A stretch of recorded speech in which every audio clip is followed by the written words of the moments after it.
আসসালামু আলাইকুম রহমতুল্লাহ। প্রিয় দিনী ভাই বোনেরা, আজকে আমরা জানবো আমরা যদি স্বপ্নে গরুর খামার বা অনেক গরু একসাথে দেখি তাহলে এর ব্যাখ্যা কি হবে।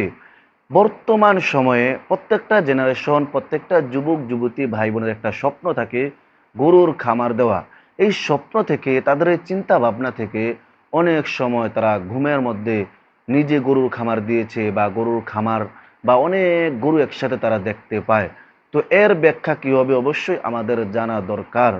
তো হজরত ইবনে শিরিন রহমতুল্লাহ আলাই তিনি তিনার কিতাবের মধ্যে বলেন, এর ব্যাখ্যা মূলত প্রচুর ধন সম্পদ, সুখ শান্তি ও আর্থিক উন্নতির ইঙ্গিত পাওয়া যায়। প্রচুর ধন সম্পদ, সুখ শান্তি অথবা আর্থিকভাবে সে উন্নতি লাভ করবে। তবে ওই ব্যক্তির তিন প্রকার উন্নতি হবে, তিন প্রকার। এক নম্বর হলো আর্থিক উন্নতি। আর্থিকভাবে সে উন্নতি লাভ করবে, যেমন ব্যবসার প্রচার বা নতুন আয়ের উৎস পাওয়ার সম্ভাবনা বাড়ায়।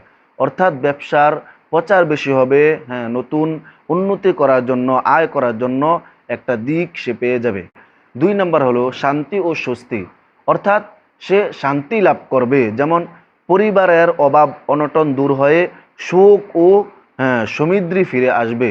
পরিবারে যত অভাব অনটন আছে সকল অভাব অনটন দূর হয়ে তার সংসারের মধ্যে সুখ শান্তি ফিরে আসবে। তিন নাম্বার উন্নতি হলো সম্মান বৃদ্ধি। সম্মান বৃদ্ধি হবে, যেমন সমাজে মান সম্মান ও পরিচিত বাড়ার লক্ষণ প্রকাশ করে। সমাজের মধ্যে, হ্যাঁ, তার মান সম্মান বাড়বে, সে আরও বেশি পরিচিত হবে।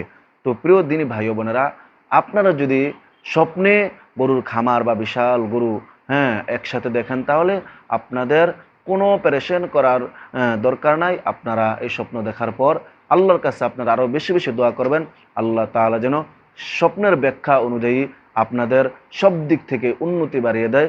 আল্লাহ তাআলা যেন আপনাদেরকে এরকম একটা গরুর খামার করার বা যে কোনো ব্যবসার মধ্যে উন্নতি লাভ করার এবং দিলের ভিতরে শান্তি প্রকাশ করার তৌফিক দান করেন। আল্লাহ তাআলা যেন আমাদের মান সম্মানও বৃদ্ধি করে দেন। আল্লাহুম্মা আমিন। আসসালামু আলাইকুম ওয়া রাহমাতুল্লাহি ওয়া বারাকাতুহু।